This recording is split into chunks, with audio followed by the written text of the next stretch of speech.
박수 한번 합시다.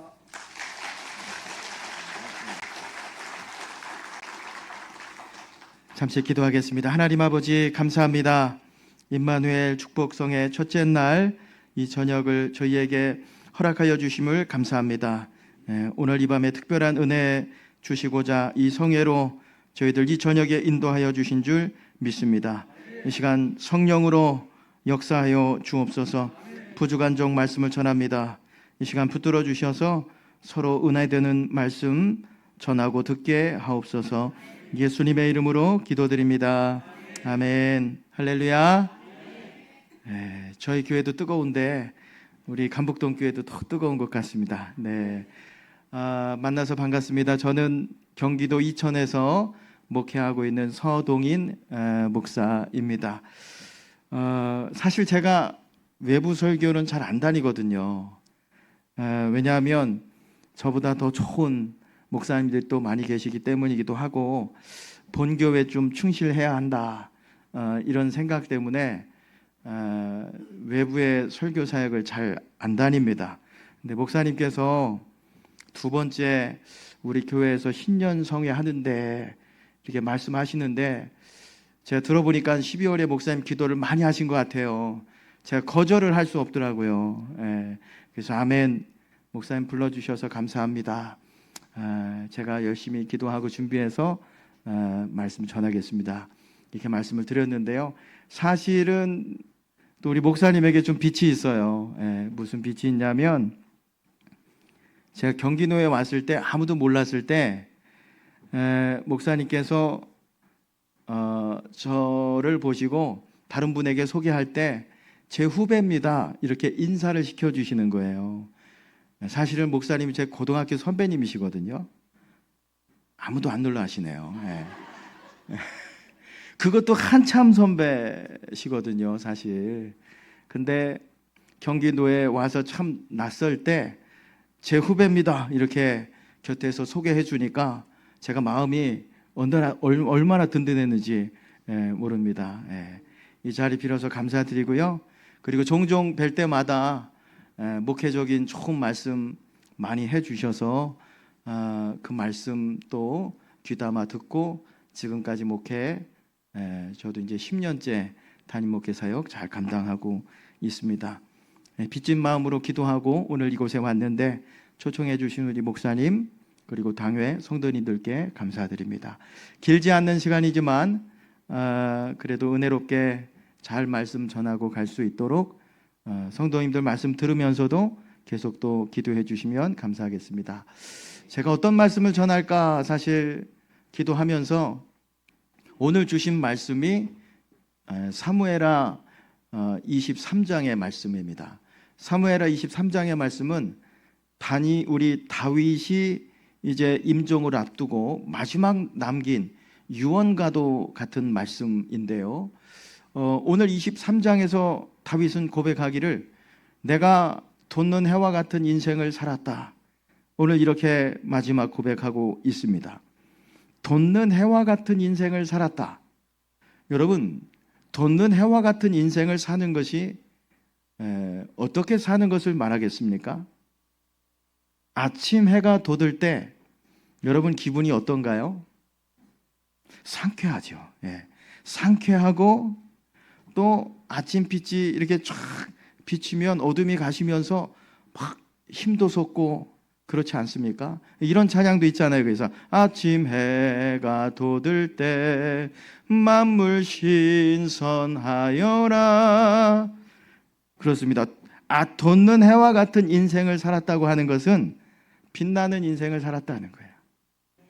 누군가에게 희망을 주고 뭔가 이렇게 새롭게 하는 그런 인생을 살았다라고 하는 것입니다. 정말 다윗의 인생은 그랬습니다. 다윗의 인생은 빛나는 인생이었습니다. 많은 사람을 위로하고 끌어안고 억울하고 가난하고 눌린 자들에게 희망을 주고 다윗은 이런 인생을 살았어요. 그리고 유대만이 아니라 통일 이스라엘 왕국을 이루어서 많은 나라들에게도 사랑과 존경을 받는 왕이 되었습니다. 자, 그러면 다윗이 어떻게 이렇게 돋는 해와 같은 인생을 살 수 있었을까요? 어떻게 이렇게 다른 사람들을 위로하고 희망을 주고 새롭게 하는 인생을 살았겠습니까? 2025년 우리 임마누엘 축복성회로 시작하는 우리 감북동교회 모든 성도님들에게 돋는 해와 같은 인생의 축복이 함께 하시기를 주님의 이름으로 축원합니다. 오늘은 세 가지 정도로 이 저녁에 말씀을 좀 나눠보길 원합니다. 1절 말씀을 좀 보시면, 이는 다윗의 마지막 말이라. 이새의 아들 다윗을 말하며 높이 세워진 자, 야곱의 하나님께로부터 기름 부음 받은 자, 이스라엘의 노래 잘하는 자가 말하노라 그랬습니다. 다윗 자기 자신을 표현할 때 지금 뭐라고 표현하고 있습니까? 높이 세워진 자, 기름 부음 받은 자, 그리고 노래 잘하는 자. 여기 노래 잘한다고 하는 것은 찬양을 잘한다는 거예요. 오늘 찬양단 이름이 있나요? 여신도회가 루디아 한나의 말고 우리 앞에 준비 찬양하신 분들. 네. 찬양이 얼마나 은혜로운지. 루디아 한나회도 은혜로운 찬양 감사합니다. 여기 노래 잘한다라고 하는 것은 찬양을 잘한다 이런 의미거든요. 자, 이게 뭐냐면 자기 정의입니다. 자기 정의. 다윗은 자기 자신을 어떻게 정의했냐면 높이 세워진 자, 기름 부음 받은 자, 노래 잘하는 자, 으뜸으로 찬양 잘하는 자다라고 자기 자신을 정의하고 있는 거예요. 여러분, 우리가 성공적인 인생을 살아가는 사람들을 보면 좋은 삶의 태도를 가지고 살아갑니다. 근데 그 좋은 삶의 태도를 만들어내는 게 무엇이냐면 내가 나를 어떻게 정의하고 사느냐입니다. 내가 나를 어떻게 정의하고 사느냐, 이것이 삶의 태도를 만들어내고 그 삶의 태도가 인생을 만든다는 거예요. 그렇기 때문에 내가 누구냐, 무엇이냐, 이걸 정의하고 사는 게 신앙생활 하면서 너무나도 중요합니다. 감북동교회 성도 여러분, 나는 누굽니까? 나는 누구라고 정의하고 사시나요? 그 정의됨의 근거는 무엇인가요? 마태복음 4장의 말씀에 보시면 예수님께서 공생애를 시작하시기 전에 사탄에게 시험을 받으십니다. 첫 번째 시험이 무엇인지 아시죠? 돌을 떡으로 만들어 봐라, 이겁니다. 예수님 40일 동안 금식하셨으니 얼마나 배가 고프셨겠어요. 근데 사탄이 와서 돌을 떡으로 만들어 봐라, 속삭이는 거예요. 그러면서 뒤에 뭐라고 얘기하냐면, 만일 이 돌을 떡이 되게 하면, 이 돌을 떡으로 만드는 능력이 내게 있는 것을 내가 확인하면 내가 너를 하나님의 아들로 인정해 줄게, 그러는 거예요. 여러분, 이 말이 뭡니까? 이 말 속에는 내가 만일 돌을 떡으로 만들지 못하면 너는 하나님의 아들이 아니야, 이게 담겨 있거든요. 마태복음 4장 3절의 말씀에 보시면 시험하는 자가 예수께 나와 이르되, 조건문으로 되어 있어요. 내가 만일 하나님의 아들이거든 명하여 이 돌들로 떡덩이가 되게 하라. 돌을 떡이 되게 하라. 만약에 내가 돌을 떡으로 만들지 못하면 너는 하나님의 아들이 아니야. 자, 사랑하는 여러분, 사탄은 우리에게 늘 뭐라고 속삭이냐면 내가 하나님의 아들이냐 딸이냐, 그러니까 자기 자신을 정의하는 정체성을 무엇을 가지고 결정하라고 속삭이냐면 능력을 가지고 결정하라는 거예요. 내가 지금 얼마나 많은 능력을 가지고 있느냐, 내가 얼마나 많은 경제적인 능력이 있느냐, 내가 얼마나 많은 업적을 남겼느냐, 그게 바로 너라는 거예요. 사랑하는 여러분, 이게 맞습니까? 맞지 않습니다. 나는 내가 가진 능력이나 업적이나 이걸 가지고 정의되지 않습니다. 근데 많은 그리스도인들은 이것에 속아서 능력이나 업적이나 이 환경을 가지고 내 자신을 규정하고 산다는 거예요. 지금 내가 능력이 많으면, 내가 지금 좋은 환경에 살면, 내가 많은 것을 남겼으면 이것을 가지고 나는 훌륭한 인생을 살았다, 나는 성공했다. 그렇지 않으면 난 실패했다. 나는 못난 사람이다. 이렇게 정의하고 산다는 거예요. 내가 30년 신앙생활을 했는데 집 한 채 없다. 다른 사람과 비교해서 나는 내 인생은 실패했다. 여러분 이게 맞습니까? 내가 박사 공부도 다 마치고 학위도 다 했는데 지금 형편이 그렇게 나아지지 않았어요. 그러면 나는 실패한 것입니까? 이게 아니라는 거예요. 사랑하는 여러분, 우리는 내가 가진 능력, 소유, 업적, 환경으로 규정되는 존재가 아닙니다. 여러분, 이건 사단에게 속으시는 거예요. 사단은 오늘도 예수님 귀에 속삭였던 것처럼 오늘 우리에게 속삭입니다. 그게 바로 너야. 그럴 능력이 없어? 그렇게 못해? 그러면 너는 하나님의 아들이 아니야. 하나님의 자녀가 아니야. 자, 모세가 시내산에서 하나님의 부름을 받습니다. 그래서 하나님께서 너는 가서 애굽에 있는 내 백성을 건져내라 그럽니다. 그때 모세가 뭐라 그러나요? 저는 못 갑니다. 네. 출애굽기 3장 11절의 말씀해 보시면 내가 누구기에 바로에게 가며 이스라엘 자손을 애굽에서 인도하여 내리까? 라고 모세가 하나님께 답을 드려요. 왜 모세가 이런 얘기를 한 걸까요? 지금 모세가 처갓집 신세지고 있거든요. 하나님 저 모르세요? 저 처갓집 신세진 지 40년입니다. 제가 할 수 있는 건 양치는 것밖에 못합니다. 근데 누구를 인도해요? 그리고 제가 애굽에 있어 봤는데 한 40년 제가 애굽에서 왕자 생활했거든요. 제가 애굽을 너무 잘 알아요. 근데 저보고 가서 사람들을 건져내라고요? 사람 잘못 보셨습니다. 이렇게 말씀드려요. 자, 지금 모세는 무엇을 가지고 하나님께 말씀드려요? 내가 지금 처한 환경, 상황, 능력을 가지고 지금 하나님께 말씀드리는 거예요. 내가 바로 그런 존재라는 거예요. 내가 그래서 못 가겠다는 거예요. 근데 정말 그런가요? 우리 열왕기상에 보면 엘리야가 등장합니다. 여러분, 엘리야는 어떤 종입니까? 하나님의 선지자 중에서도 능력의 종이죠. 갈멜산에서 불을 내렸던 종입니다. 또 3년 6개월 동안 닫혔던 하늘문을 연 종입니다. 이게 성경을 보면 갈멜산에 불이 떨어진 다음에 아합 왕에게 가서 아직 비가 내리지 않는데도 왕이시여 이제 곧 비가 올 테니 내려가십시오 그럽니다. 근데 제가 이렇게 묵상해 보니까 분명히 갈멜산에서 불이 떨어졌잖아요. 단전에 힘을 빡 주고 이제 비가 올 테니 빨리 내려가십시오. 아마 힘있게 우리 아합 왕에게 얘기했을 것 같아요. 근데 한 페이지 딱 넘어가니까 엘리야가 어디 가서 있어요? 어디 가서 누워 있어요? 광야에 도망쳐가지고 로뎀 나무 아래서 하나님 절 죽여주십시오. 그러고 있다는 거예요. 왜 이렇게 된 것입니까? 큰 소리 치면서 자신 있게 얘기했는데 하늘에서 불도 내리고 비도 내리게 했는데 이세벨 한 사람이 꼼짝하지 않는 거예요. 오히려 이세벨이 뭐라 그럽니까? 사람을 보내서 내일 이맘때 내가 너를 반드시 죽이겠다 그럽니다. 이 말 한마디에 무너져서 엘리야가 로뎀 나무 아래 가서 날 죽여주십시오. 하나님께 지금 호소하고 있는 거예요.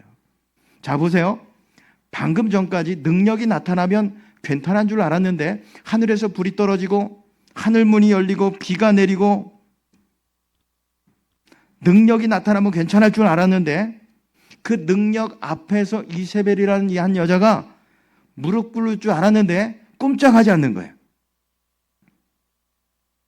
그런 이세벨을 보면서 엘리야는 능력 없는 나는 죽어야 되겠구나 생각한 것입니다. 근데 사실 이게 오늘 우리의 모습일 수 있다는 거예요. 오늘 자꾸 우리 믿음의 사람들이 사단의 속삭임에 넘어집니다. 내 상황을 보고 내 환경을 보고 내 소유를 보고 내 업적을 보고 자꾸 내 자신을 평가해요. 그래서 내가 소유도 많고 능력이 있고 업적도 많이 남겼으면 목에 힘을 딱 주고 살아가지만 그렇지 않으면 나는 실패한 존재야. 나는 죽을 존재야. 여러분, 이렇게 사탄이 속닥일 때 우리는 말씀을 좀 주목해 봐야 합니다. 마태복음 4장 4절의 말씀에 보면 사탄에게 이렇게 예수님 말씀하시거든요. 예수께서 대답하여 이르시되 기록되었으되 사람이 떡으로만 살 것이 아니요 하나님의 입에서 나오는 말씀으로 살 것이니라 그랬습니다. 자, 보세요. 우리가 주목해 볼 말씀은 예수께서 대답하여 이르시되 기록되었으되 그랬어요. 기록된 건 뭐예요? 하나님의 말씀이잖아요. 그렇죠? 하나님의 말씀으로 답하는 거예요. 그러니까 예수님께서 하신 이 말씀 기록되었으되, 이것은 내가 하나님의 아들인지 딸인지 결정하는 것은 그 정체성은 내 능력으로 평가되는 것이 아니라고 하는 것입니다. 나의 업적으로 돌이 떡이 되든지 안 되든지 그것으로 내가 누군지 결정되는 것이 아니라 무엇으로 결정된다고 예수님 말씀하세요? 기록되었으되 하나님의 말씀으로 결정된다는 거예요. 하나님께서 말씀으로 너는 내 사랑하는 아들이고 내 딸이고 내 자녀로 하나님이 정의해 주셨다는 거예요. 세례 요한도 보시기 바랍니다. 세례 요한이 어떤 사람인가요? 세례 요한에게 사람들이 내가 누구냐 이렇게 물어보니까 세례 요한이 사람들에게 이렇게 말씀합니다. 선지자 이사야의 말과 같이. 세례 요한이 어떻게 자신을 정의했어요? 선지자 이사야의 말과 같이. 선지자 이사야의 말은 누구의 말인가요? 하나님의 말씀 아니겠습니까? 자, 그러니까 나를 어떻게 정의하냐면요, 하나님께서 나를 정의한 대로 정의하는 것입니다. 하나님의 말씀이 나를 뭐라고 하느냐, 그 정의를 붙들고 사는 것이 신앙생활인 줄 믿으시기 바랍니다. 사랑하는 여러분, 나는 누굽니까? 어떤 사람입니까? 우리가 말씀을 통해서 분명히 성경을 통해서 기억할 것은 돋는 해와 같은 인생을 살도록 하기 위해서는 하나님이 반드시 먼저 하시는 일이 있는데 그건 자기 정체성을 바꿔주신다는 거예요. 자기 정체성을 바꿔주시고 내가 누군지 알게 하신 다음에 그 다음에 하나님의 귀한 사역을 그에게 맡긴다는 것입니다. 우리 하나님께서 기드온을 부를 때 기드온이 자기 자신을 뭐라고 표현하냐면 사사기 6장 15절의 말씀에 보시면요, 그러나 기드온이 그에게 대답하되 오 주여 내가 무엇으로 이스라엘을 구원하리이까? 자, 보세요. 나의 집은 므낫셋 중에 극히 약하고 나는 내 아버지 집에서 가장 작은 자이니이다 그래요. 기드온의 자기 정체성이 무엇입니까? 자기 인식은 뭐예요? 나는 극히 약하고 아버지 집에서도 가장 작은 자입니다. 이렇게 말씀드리는 거예요. 이런 자기 인식을 가지고 있던 기드온에게 하나님께서 하나님의 사자를 통해서 하시는 말씀이 무엇입니까? 12절의 말씀에 보시면 우리 함께 읽어보실까요? 여호와의 사자가 기드온에게 나타나 이르되 큰 용사여 여호와께서 너와 함께 계시도다 하매 그랬습니다. 자, 자기 자신에 대해서 저는 극히 작은 자이고 힘약한 자입니다. 근데 하나님의 사자를 통해서 하나님이 뭐라고 말씀하시는 거예요? 너는 큰 용사다. 하나님께서 너와 함께 계신다. 자기 정체성을 하나님이 바꿔주시는 거예요. 너는 하나님이 인정하시는 큰 용사다. 자, 옆에 분들에게 인사해 보시기 바랍니다. 당신은 하나님의 큰 용사입니다. 하나님이 함께 하십니다. 할렐루야. 여러분, 하나님께서는 하나님의 일을 하시기 전에 자기 정체성을 바꿔주시는 거예요. 이 정체성을 바꿔주시고 하나님의 일을 감당하게 하십니다. 우리 예레미야도 보시기 바랍니다.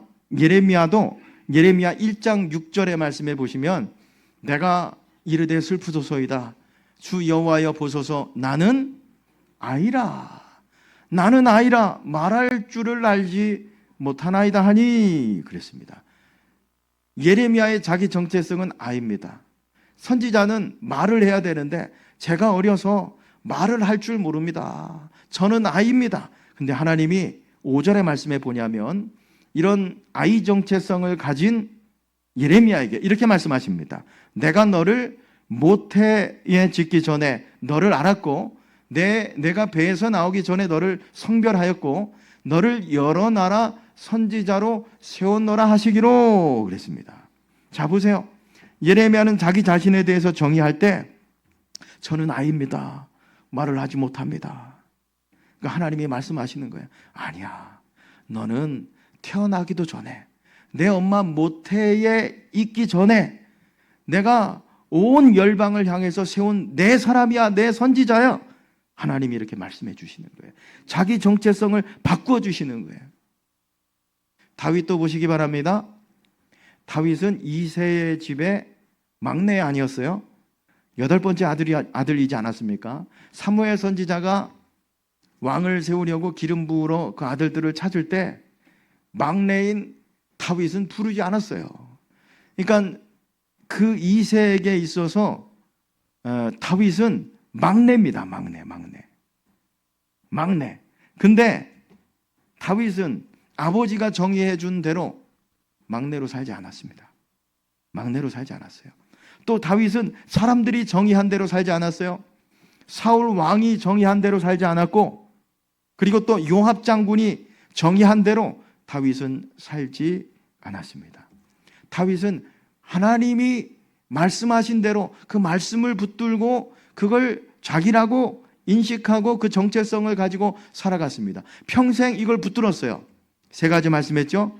다윗은 자기가 누구라고 1절 말씀에서 고백했습니까? 높이 세워진 자, 기름 부음 받은 자, 노래 잘하는 자다. 사랑하는 여러분, 내가 나를 어떻게 정의하고 사는가?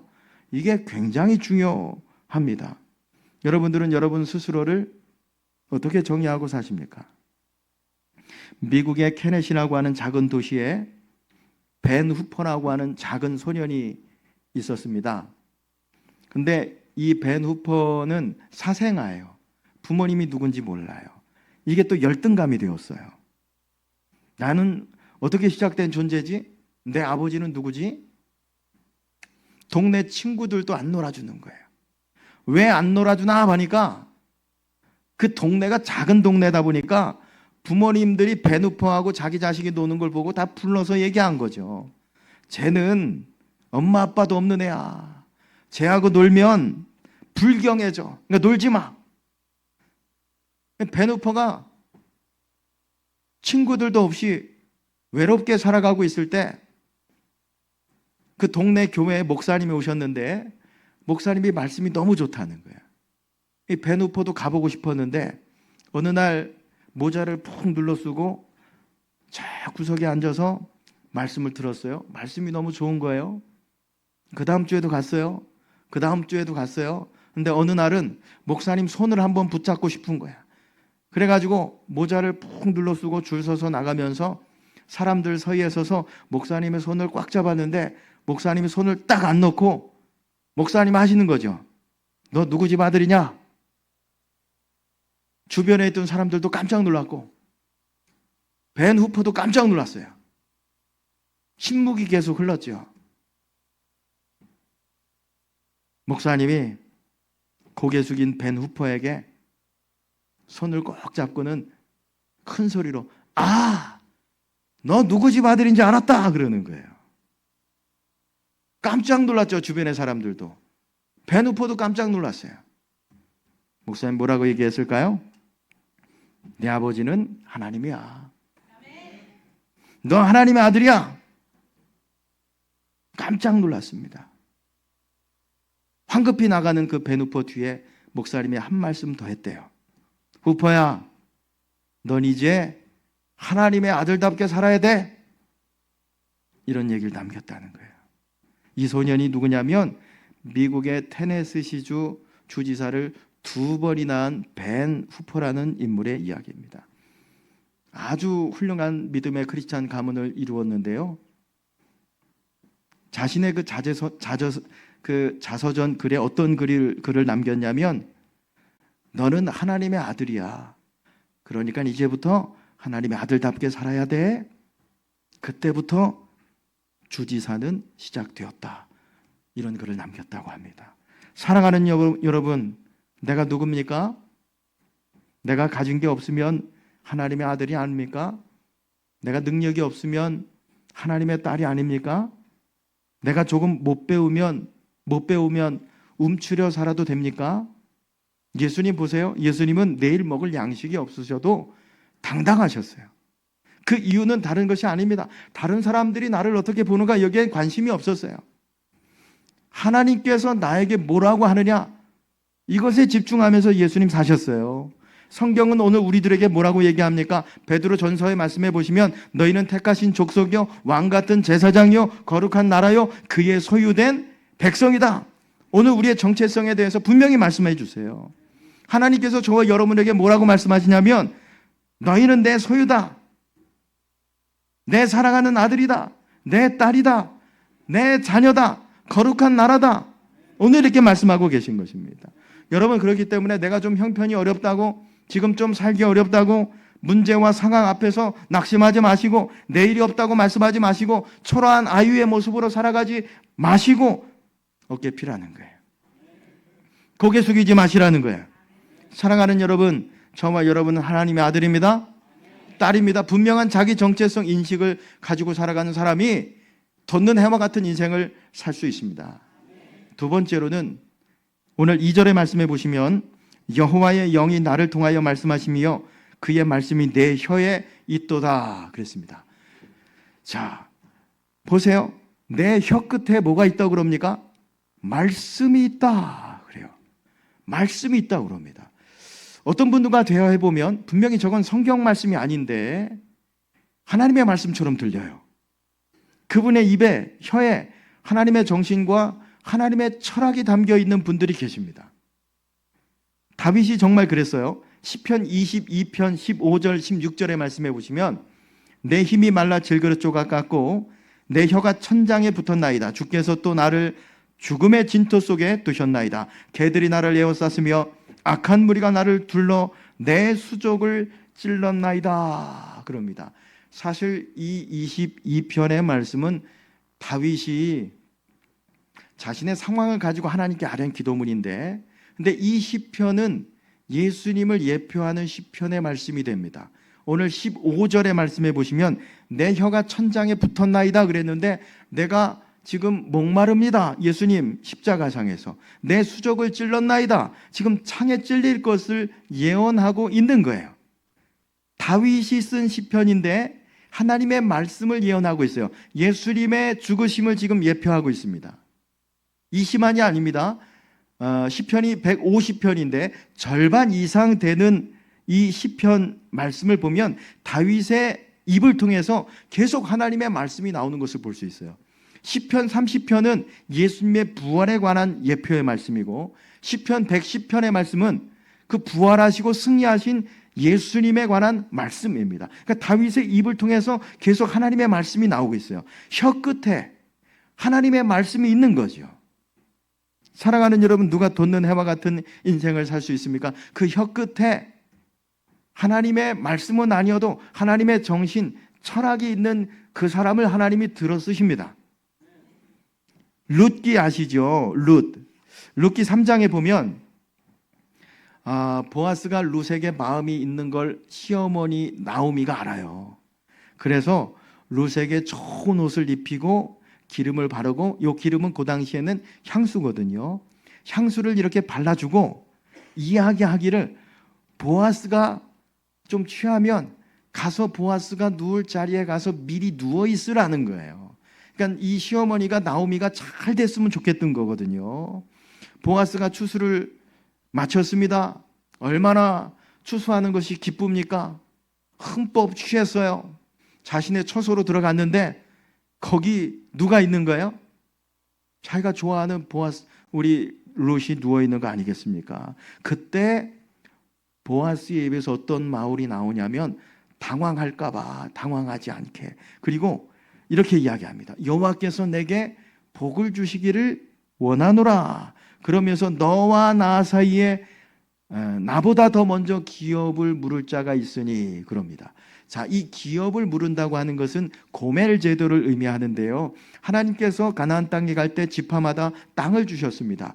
이 땅을 하나님이 주어진 땅을 지키고 그 사실 대를 계속 이어가게 하기 위해서 그 집안의 남자가 죽으면 그의 가까운 친척이 그를 거둘 수 있도록 한 제도가 고멜 제도인데요. 신명기 25장 말씀에 기록이 되어 있습니다. 근데 이 고멜 제도를 이렇게 보니까 보아스보다 룻과 더 가까운 친척이 있는 거예요. 그러니까 보아스 혀 끝에 하는 말이 그 친척에게 가서 내가 먼저 물어보고 그 친척이 거두지 않는다고 하면 내가 너를 아내로 삼겠다, 이렇게 이야기하는 거죠.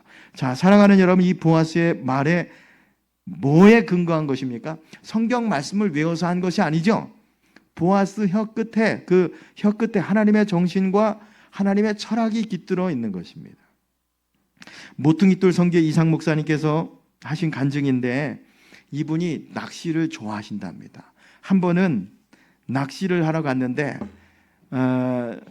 찌를 껴가지고 이제 고기를 잡으려고 이걸 뒤로 던졌다가 앞으로 던지려고 하는데 뭐가 걸린 것 같은 거예요.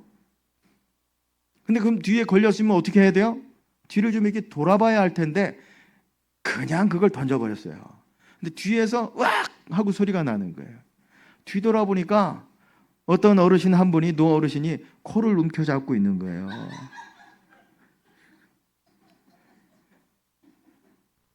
웃는 포인트는 아닌데 얼마나 아프시겠어요, 그렇죠? 예. 좀 당황스럽네요. 코를 딱 움켜잡고 악 하신 거예요. 피가 줄줄 흘러요. 여러분, 이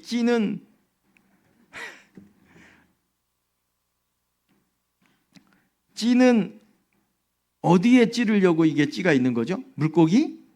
입에 걸라고 있는 것인데 그걸 던졌는데 뭐가 걸렸어요? 근데 어디 걸린 거예요? 어르신 코에 걸린 거예요. 코가 다 찢었었어요. 그래서 피가 철철 흐르는데 가서 깜짝 놀라가지고 어르신 괜찮습니까? 그랬더니 어르신이 코를 움켜잡고 일어나면서 이런 말씀을 하는 거예요. 저는 괜찮으니까 제가 오히려 낚시를 방해하는데 좀 방해하게 된 것 같다고. 당신의 그 여가를 즐기는데 내가 그 자리에 서 있지 말았어야 하는데 내가 서 있었다고 미안하다고 그러는 거예요.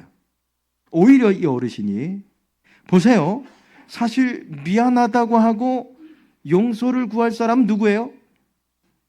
이상 목사님 아니겠어요? 뭔가 걸렸으면 뒤돌아봤어야죠. 돌아보지도 않고 그냥 냅다 던졌는데. 근데 어르신이 먼저 죄송하다고 하는 거예요. 그 이야기를 듣고 목사님이 어떻게 할 줄 몰랐던 거죠. 모시고 병원에 가서 코도 꿰매드렸습니다. 근데 이 목사님이 이 사건 이후에 방에 들어가가지고 3일 동안 안 나오는 거예요. 여보, 당신 뭔 일 있었어? 나 좀 그만 내버려둬. 3일 동안 방에 들어가서 안 나오면서 목사님이 회개기도 하셨대요.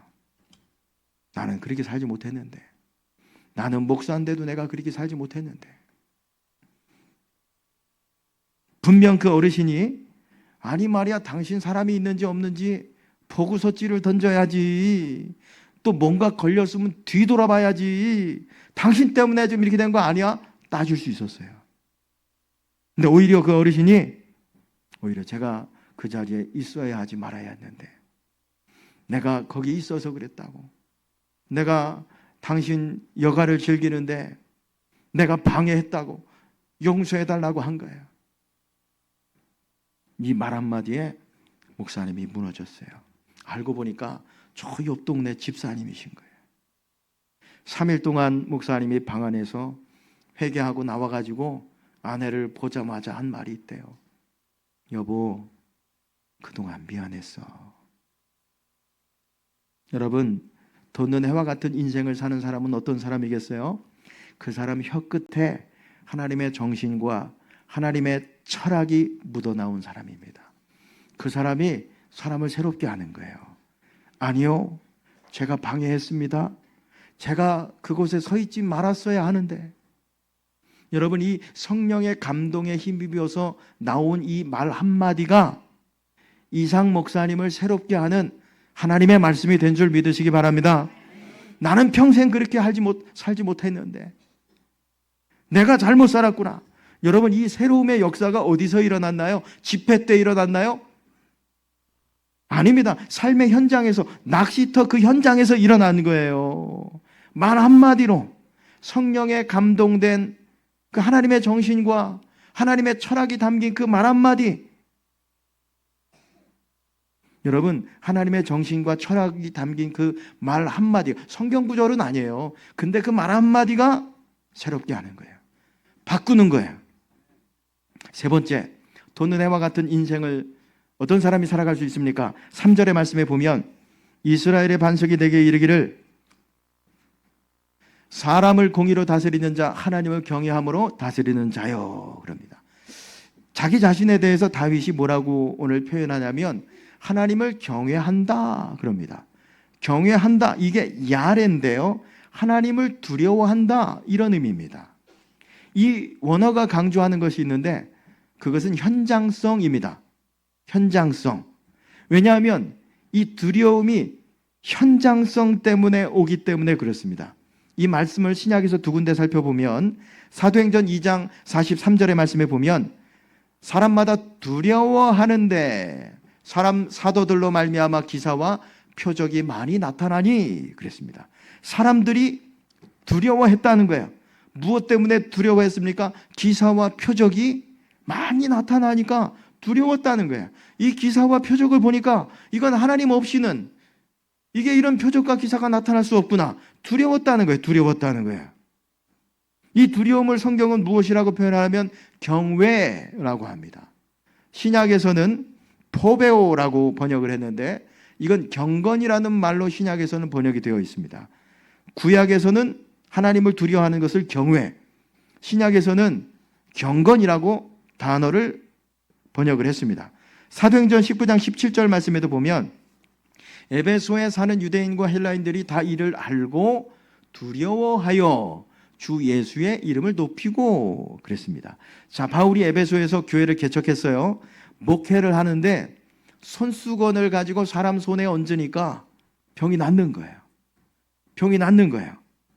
그걸 귀신 들린 사람한테 올려놓으니까 귀신이 떠나는 거예요.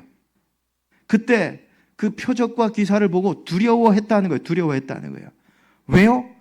이런 일은 하나님 없이는 일어날 수 없는 일이기 때문에.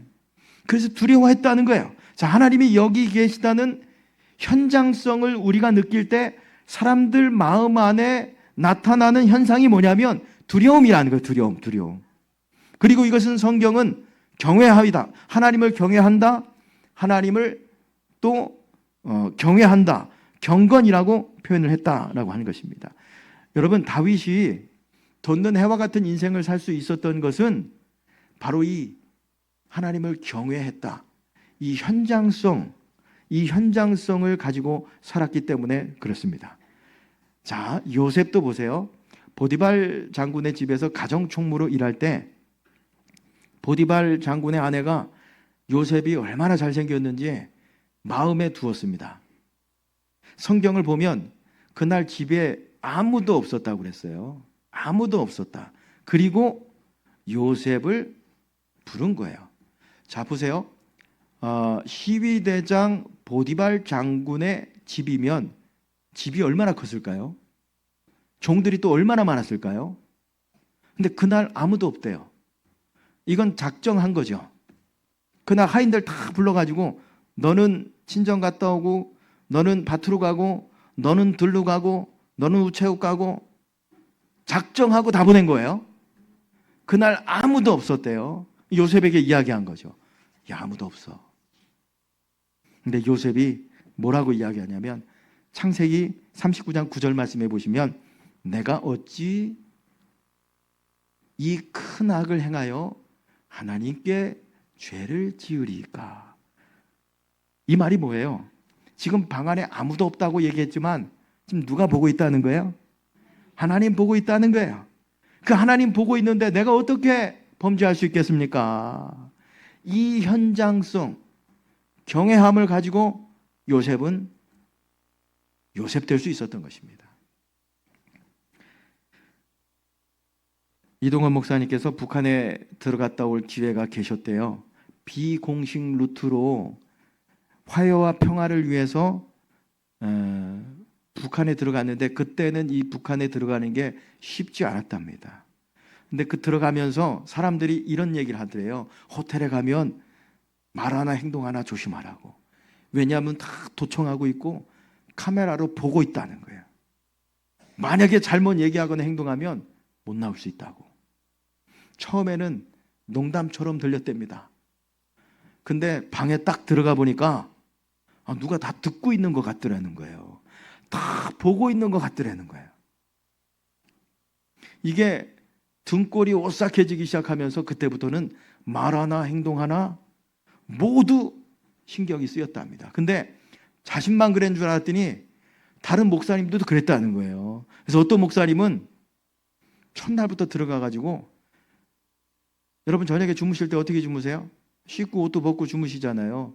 근데 옷을 입고 그냥 잤다는 거예요. 왜냐하면 속옷만 입고 자면,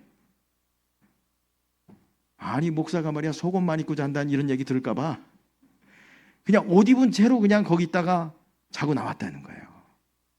그래서 이 시간을 회고하면서 이동원 목사님 하시는 말이, 자기가 평생에 그렇게 경건하게 거기서 행동을 한 적이 없었다, 이런 고백을 하셨습니다. 무엇 때문에 그래요? 현장성입니다. 현장성.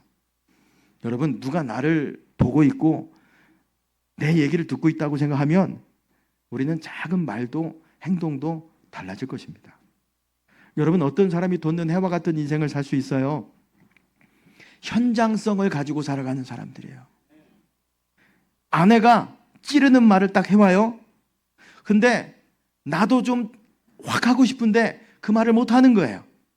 내가, 여러분, 거룩해서 못하는 것이 아닙니다.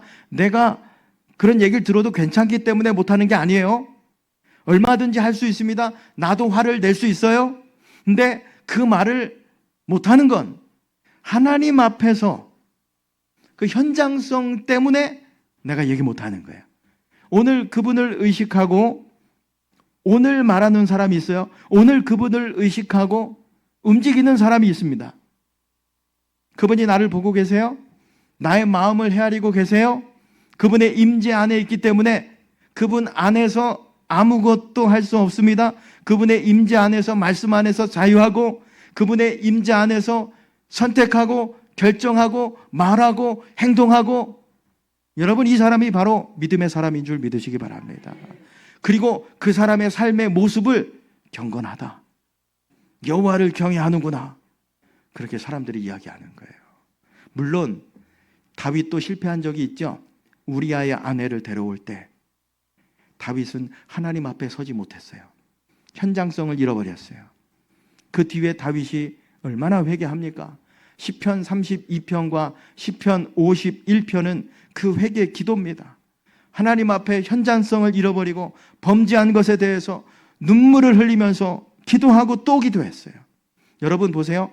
하나님이 나를 보고 계신다라는 이 현장성을 잃어버리면 우리는 언제든지 넘어질 수 있는 연약한 존재인 줄 믿습니다. 다윗이 회개했어요. 다시 죄를 지었을까요? 아닙니다. 죽을 때까지 이 현장성, 하나님 앞에서 다윗은 살아갔습니다. 그리고 그 경건으로 끝난 것이 아닙니다. 그 경건으로, 그 경외함으로 다윗은 무엇을 했다고 하냐면 사람을 섬겼다고 그래요. 놀라운 이야기죠. 오늘 사무엘하 23장 3절에서 우리 7절까지 말씀해 보면 경건함으로, 그 현장성을 가지고 경외함으로 백성을 섬겼어요. 그 결과가 무엇입니까? 공의로 다스려졌어요. 온 백성과 함께 견고한 나라로 세워져 갔어요. 자, 보세요. 하나님 앞에 있는 그 마음으로 사람을 대하니 상대방을 얼마나 존귀하게 대했겠습니까? 분열과 갈등을 하나 되게 하고 새로운 삶을 살아가도록 용기를 주고 마치 풀이 돋는 해를 받아 움트듯이 하나님의 공의와 하나님의 사랑으로 사람들을 대하고 섬기고 그 민족을 세웠습니다. 사랑하는 여러분, 어떤 사람이 돋는 해와 같은 인생을 살 수 있겠습니까? 오늘 세 가지 말씀을 살펴봤습니다. 첫 번째, 나에 대한 자기 인식이 분명한 사람. 나는 누구예요? 하나님의 아들입니다. 하나님의 딸입니다.